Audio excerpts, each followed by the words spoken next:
A വിജയരാഘവനെ നിയുക്ത MP ആക്കി Palakkad flex board. Palakkad പൊൻപാറയിലാണ് നിയുക്ത MP എ വിജയരാഘവൻ അഭിവാദ്യം അർപ്പിച്ച ഫ്ലെക്സ് പ്രത്യക്ഷപ്പെട്ടത്. ഗോകുൽ VS വിവരങ്ങളുമായി ചേരുകയാണ് പാലക്കാട് നിന്ന്. ഗോകുൽ, CPIM ഈ പറയുന്ന പൊൻപറ്റ അല്ലെ, ആ സ്ഥലത്ത് ആ കമ്മിറ്റിയുടെ ഔദ്യോഗികമായ ഒരു നടപടി തന്നെയാണോ ഇത്? ആത്മവിശ്വാസം അതിന്റെ അങ്ങേയറ്റം അല്ലേ?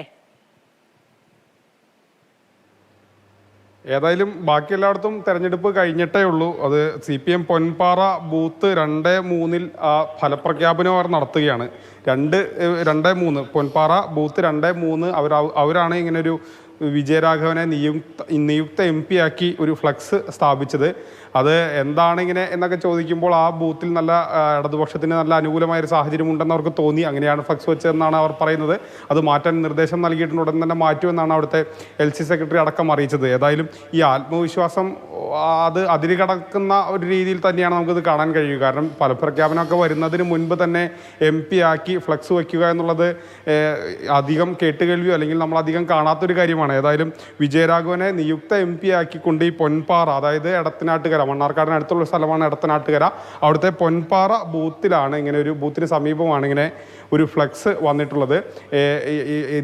പ്രവർത്തകരുടെ ആവേശം കൊണ്ട് ചെയ്തതാണെന്നാണ് ഔദ്യോഗികമായിട്ടുള്ളൊരു വിശദീകരണം. അങ്ങനെ നിർദ്ദേശമൊന്നും ഉണ്ടായിരുന്നില്ല, അവർ ആവേശം കയറി ചെയ്തതാണ്, അത് മാറ്റാൻ നിർദ്ദേശിച്ചിട്ടുണ്ട് എന്നുള്ളതാണ് പാർട്ടി വൃത്തങ്ങൾ പറയുന്നത്.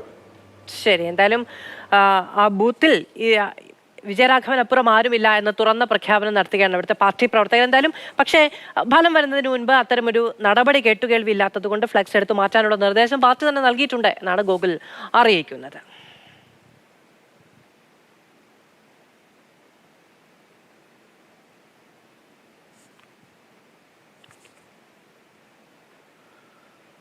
പാലക്കാട്ടെ നിയുക്ത MP എന്ന ഫ്ലെക്സ് ബോർഡ് വന്നിരിക്കുകയാണ്. എ വിജയരാഘവന്റെ പേരിൽ പാലക്കാടിന്റെ നിയുക്ത MPക്ക് അഭിവാദ്യങ്ങൾ അർപ്പിച്ചുകൊണ്ട് CPM പൊൻപാറയിലെ 2 ബൂത്തുകൾക്ക് മുന്നിലാണ്, 2 ബൂത്തുകളുടെ ആഭിമുഖ്യത്തിലാണ് ഇത്തരത്തിൽ ഒരു ഫ്ലെക്സ് ബോർഡ് വന്നിരിക്കുന്നത്. ഇപ്പോൾ നമ്മുടെ പ്രതിനിധികൾ എ വിജയരാഘവനോട് സംസാരിച്ചിരുന്നു. അദ്ദേഹം ഈ കാര്യങ്ങളൊന്നും അറിഞ്ഞിട്ടില്ല, എനിക്കിതുമായി ബന്ധപ്പെട്ട അറിവില്ല എന്നായിരുന്നു അദ്ദേഹത്തിന്റെ പ്രതികരണം ലഭിച്ചത്. എന്തായാലും പാലക്കാടിന്റെ നിയുക്ത MPക്ക് അഭിവാദ്യങ്ങൾ അർപ്പിച്ചുകൊണ്ട് പാലക്കാട് എ വിജയരാഘവന്റെ ഫ്ലെക്സ് ബോർഡ് തിരഞ്ഞെടുപ്പ് ഫലം വരുന്നതിന് മുൻപ്